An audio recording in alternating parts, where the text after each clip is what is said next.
السلام عليكم ورحمة الله وبركاته.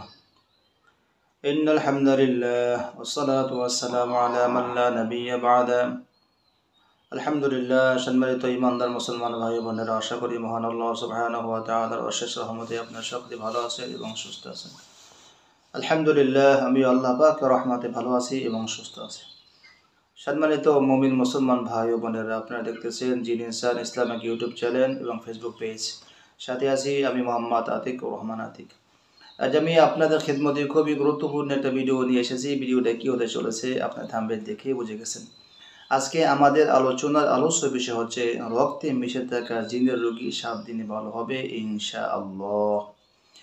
রক্তে মিশে থাকা জিনের রোগীর 12টি লক্ষণ, এই বিষয়ে আমি একটা ভিডিও ছেড়েছি।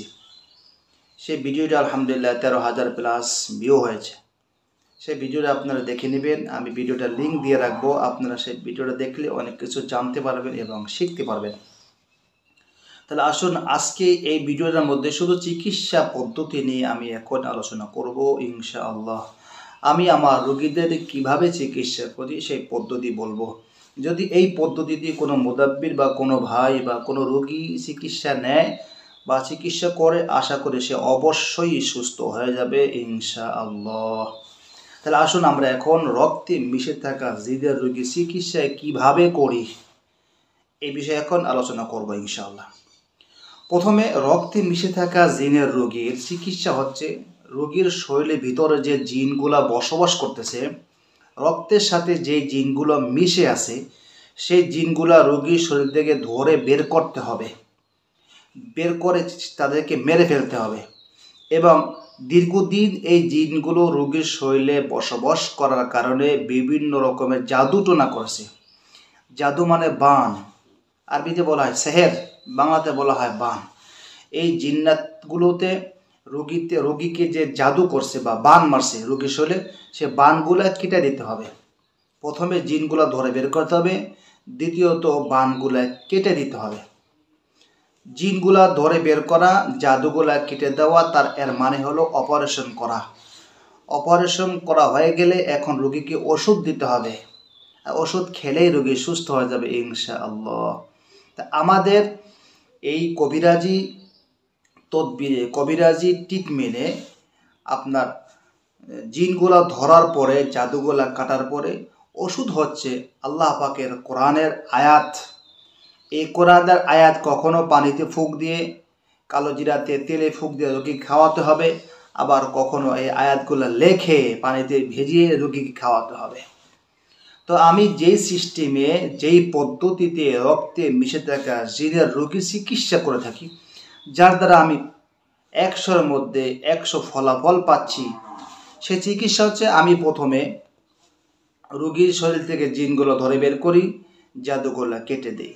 এরপরে 33 আয়াত মঞ্জিল, 33 আয়াত লিখে, আর আমি এটা লিখি জাফরান কালি, জমজমের পানি, বৃষ্টির পানি, গোলাপ জলের পানি, এগুলো দিয়ে আমি কালি তৈরি করে আমি এগুলো লিখি কাগজে। 33 আয়াত সম্পূর্ণ লিখতে হবে। লিখে এর সাথে আপনাকে সূরা বাকারার 102 নম্বর আয়াত লিখতে হবে। সূরা বাকারার 102 নম্বর আয়াত হচ্ছে ওয়াত্তাবাউ মা তাতলু শায়াতিন আলা মুলকি সুলাইমান ওয়া মা কাফারা সুলাইমান ওয়ালাকিন্না শায়াতিন কাফারু ইউআল্লিমুনা আন-নাসা সিহর। এই আয়াতটা সম্পূর্ণ লিখতে হবে। এর পাশাপাশি সূরা ইউনূসের 81-82 নম্বর আয়াত, ফালাম্মা আলকাউ ক্বালা মূসা মা জি'তুম বিহিস সিহর ইন্নাল্লাহা সায়ুবতিলু ইন্নাল্লাহা লা ইউসলিহু আমালাল মুফসিদিন ওয়া ইউহিক্কুল্লাহুল হাক্কা বিকালিমাতিহি ওয়ালাউ কারিহাল মুজরিমুন। এই দুটি আয়াত লিখতে হবে একবার করে। এরপরে আপনাকে আরও যে বিষয়টা লিখতে হবে সেটা হচ্ছে সূরা তারিকের শেষের 3 আয়াত 7 বার লিখতে হবে। সূরা তারিকের শেষের 3 আয়াত, ইন্নাহুম ইয়াকিদুনা কাইদান ওয়া আকিদু কাইদা ফামাহিলিল কাফিরিনা আমহিলহুম রুয়াইদা। এই আয়াতটা লিখতে হবে। এই আয়াত 3টি আপনাকে লিখতে হবে 7 বার।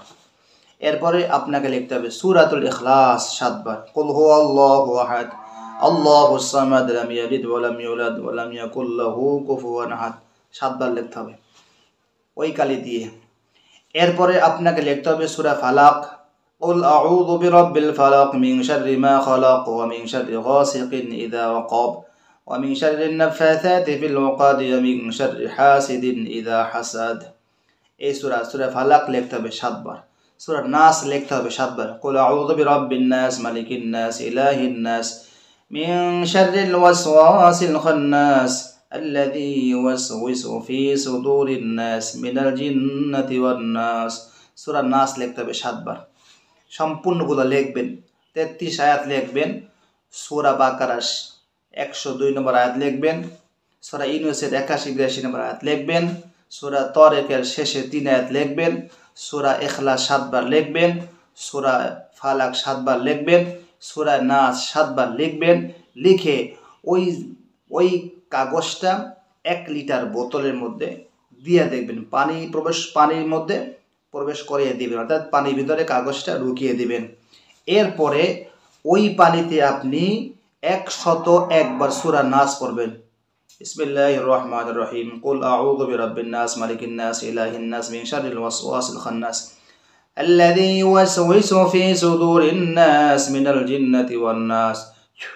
বিসমিল্লাহির রহমানির রহিম, কুল আউযু বিরাব্বিন নাস মালিকিন নাস ইলাহিন নাস মিন শাররিল ওয়াসওয়াসিল খান্নাস আল্লাযী ইউওয়াসওয়িসু ফি সুদুরিন নাস মিনাল জিন্নাতি ওয়ান নাস। এভাবে 101 বার। ফোন রিসিভ করা যাবে না, কথা বলা যাবে না, এক ধ্যানে এক বসায় এভাবে আপনাকে 101 বার পরে ওই পানিতে ফুঁক দিতে হবে। যেই পানিতে আপনি লিখিত কাগজ ভিজিয়ে রেখেছেন সেটা পরে রুগীকে 7 দিন সকাল বিকাল পানি খাওয়াতে হবে। আশা করা যায় আপনার এই রোগী 7 দিনের মধ্যেই, রক্তে মিশে থাকা জিনের রোগী 7 দিনের মধ্যেই সুস্থ হয়ে যাবে ইনশাআল্লাহ।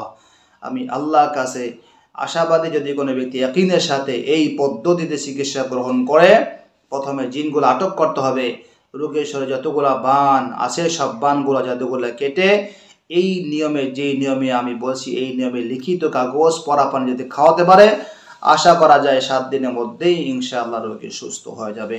বন্ধুগণ, আজ এ পর্যন্তই। পরবর্তী ভিডিও আসার আগ পর্যন্ত ভালো থাকবেন, সুস্থ থাকবেন, সুন্দর থাকবেন। ভিডিওটা ভালো লাগলে একটি করে লাইক, একটি করে শেয়ার, একটি করে সাবস্ক্রাইব করে আমাকে সার্বিক সহযোগিতা করবেন।